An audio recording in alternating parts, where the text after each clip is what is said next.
नमस्ते मोनू जी। नमस्कार।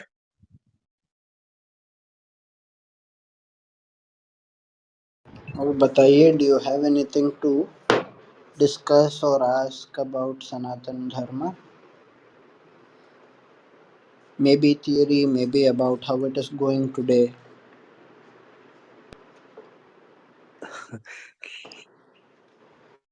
Sanatan Dharma, it's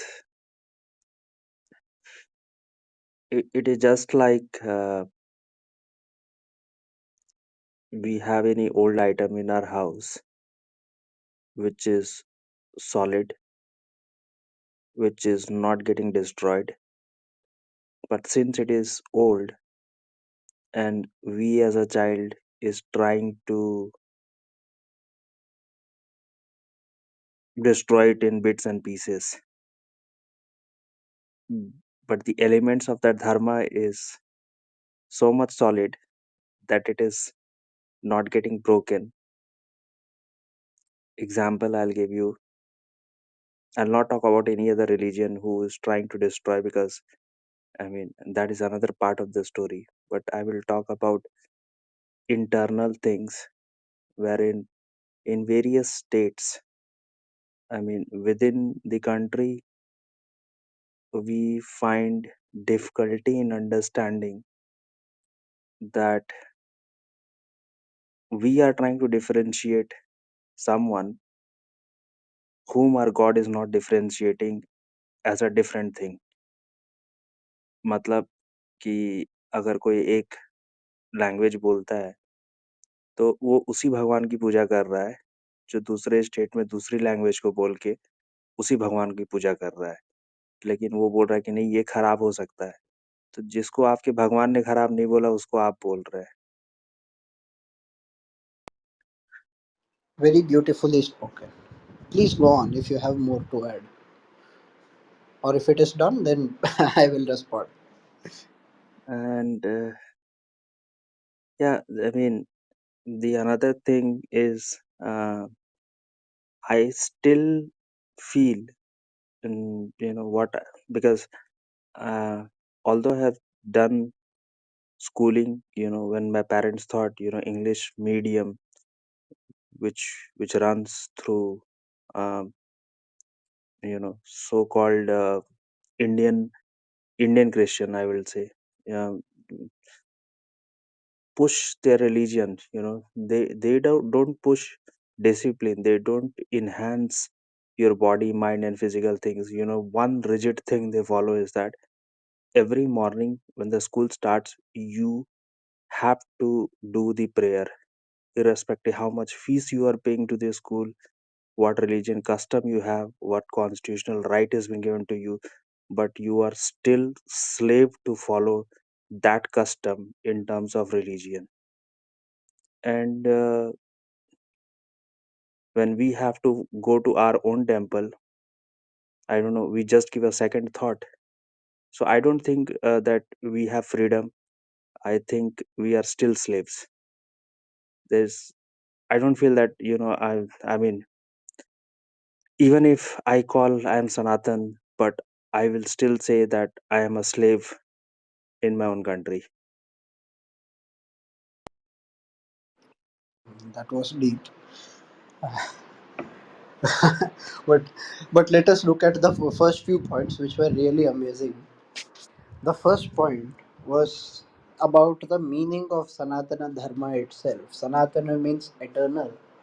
We think we can we can get away with trying to change it or trying to make it disappear or whatever, but that will never happen. Dharma will remain dharma. We, like children who do not have any knowledge, we are trying to play with it. That is all. That was very beautifully said. It has to be appreciated. There is this famous shloka, Dharma eva hato hanti, dharmo rakshati rakshitah. If a person tries to destroy dharma, dharma will destroy him. And dharmo rakshati rakshitah. Dharma protects the person who protects dharma. So that dharma in reality is not going to disappear. And furthermore, the source of all dharma, right? Vedo khilo dharma moolam. Vedas are the root of dharma, and Vedas are eternal. Vedas are apaurushaya and eternal. And then the Paramatma who is praised by the Vedas, he is also eternal. He has eternally preserved the Vedas and passed down the knowledge every time there has been Srishti, every time there has been creation. He has passed down the knowledge to us. Therefore, he is also eternal. He is obviously dharmic. In fact, Swami Deshika calls Paramatma also as Sanatana Dharma. So, he is eternal. The Vedas, which are the root of Dharma, they are also eternal. He who is praised by the Vedas is also eternal. And therefore, Dharma will not have any end at all. That was a really beautiful point. The second one about any kind of discrimination that we have, that is really unfortunate. People have a lot of ego, and it is unfortunate that people discriminate either on the basis of community or on the basis of language or whatever. It is totally absurd and silly. Again, Swami Deshika composed a beautiful shloka. He said,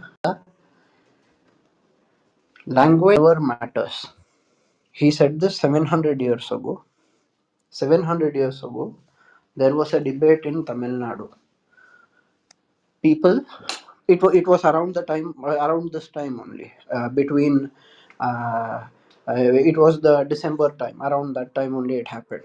I don't remember the exact day, but it happened there. The debate was that some people came and said, you are singing praises of Bhagavan in the local language, you are singing in Tamil, whereas the Vedic scriptures are all in Sanskrit.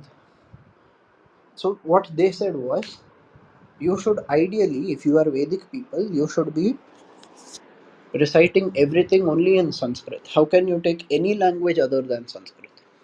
Tamil, be it Tamil or be it any other language, that is not acceptable to Bhagavan. All the scriptures are in Sanskrit, therefore only Sanskrit is the language that we should accept. This was the Purva Paksha. And the people there were unable to debate with these guys who said, look, all the scriptures are in Sanskrit. Then they called Swami Deshika, who was several hundreds of miles away. He traveled and he debated. And at that time, he said, there is no problem at all about the language. Again, in the story of Chaitanya Mahaprabhu, a little later, we see this happening. Chaitanya Mahaprabhu visited the same temple about 200 years later, if I'm not wrong. Then, nearby, there was also a temple that was having the followers of Chaitanya Mahaprabhu. There, the priest, wanting to do Sahasranamarchana, was reciting the names of Vishnu. But instead of saying Vishnave Namaha, that fellow, not knowing Sanskrit properly, he said Vishnaya Namaha. And others started taking offense. They said, see, in this particular case, it is Sanskrit itself, but he is making a mistake in the language. People started taking offense. They said, what sort of priest are you? You are doing puja every day, and every day you have been reciting incorrectly. You should say Vishnave Namah. You cannot say Vishnaya Namah. People took offense. They said, what sort of sinner are you? What kind of insult are you giving to Bhagavan? Chaitanya Mahaprabhu was going that way. Right? He was there. He stopped them. He said, you all might be scholarly. However, there is something that you do not seem to know. And then he cited Narada Pancharatra. Narada Pancharatra says something very beautifully. In fact, whatever has been mentioned in Narada Pancharatra had incidentally happened during the time of Chaitanya Mahaprabhu. So it says, Murkho vadati Vishnaya, Budho vadati Vishnave, Nama ityevam arthancha ubhayostu samam phalam. Yasmai chadattam yajnanam jnanadata harisvayam jnanena tena sastauti bhavagrahi janardana. Murkho vadati Vishnaya. The fool says Vishnaya because he does not know Sanskrit. The scholar says Vishnave. But although one says Vishnaya Namah and one says Vishnave Namah, Ubhayostu Samam Phala. For both of them, the phala, the effect, the fruit of that karma is going to be the same. Why is that so? Yasmai chadattam yat jnanam. For whomever has been given whichever knowledge, jnanadata harisvayam. The giver of that knowledge is Bhagavan Sri Hari. Jnanena tena sastauti. With that knowledge only, that person is going to pray to Bhagavan. And therefore, how is Bhagavan? Bhavagrahi Janardana. He is Bhavagrahi. He understands your emotions. There are plenty of stories that talk about how bhaktas who were not necessarily scholars were pure devotees. So, whether you know a language or not, or whether you belong to a particular community or not, or whether you are perfect at all rituals or not, all of them are secondary to devotion. Devotion is primary. Of course, today there are people who say if you have devotion, you don't need anything else. But that is a risky path. Why? Because it is like devotion is the ship, and all the rituals that you do, they are like the lifeboat. As long as you have the lifeboat, you know that if something happens to the ship, you can still escape. But if you leave the lifeboat, if you say, I don't need a lifeboat, why do I need that tiny boat when I have this huge ship with me? If by chance, someday, due to some reason, you go low on devotion, maybe something bad happens in life, maybe something shocking happens, something due to some reason, if you go low on faith and devotion, then what would reinforce your devotion? All the rituals and practices that you do, they will reinforce the devotion. But if you forget that, if you leave it, if you say, I don't need to do anything, I have devotion, that is enough for me, then when that devotion disappears, there will be no lifeboat to save you. That is the reason why accurate chanting or proper performing of rituals is something that we should try. We should try. We should definitely try. We should not intentionally blabber whatever we like in the name of prayer. But if we genuinely make a mistake when reciting, or in praying, or in doing any kind of ritual, that is totally fine for Bhagavan. So it is like study for 100 marks. Whether you score 100 or you score 80 or you score even 60, that is okay. You will still pass. That is how Bhagavan sees it. Bhavagrahi Janardana. He looks at your bhava. If your bhava is correct, you will already pass. That is how he is. So, the third thing which was discussed was a little deep and also saddening. Monuji said he feels that Hindus are. I'm sorry that I'm laughing. I'm laughing out of sadness. We Hindus are like slaves in our own country. So that I'm not really sure what to comment on that because as far as I can see it, things are improving here and there, but side by side there is still an increase, an accelerated disappearance of actual following of dharma.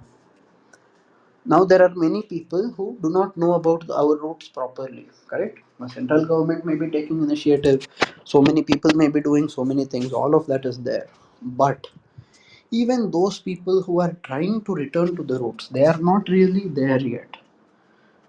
That has just begun. People think they are Sanatani, people think they are following everything perfectly. But we have not even reached the level of tradition that our ancestors followed 1 century ago. Just 100 years ago, how Hindus were behaving, we are not behaving even like that. And remember, 1 century ago, there was British rule. It was British era. Before the British came, in several parts of India, the Muslims had also influenced and changed certain practices and started making people to, go away from traditions and so on. It happened, but that back then it happened in certain places. After the British came, from British era onwards, continuously, there was a very heavy deterioration in the following, in the practice of dharma. Today we have reached such a horrible stage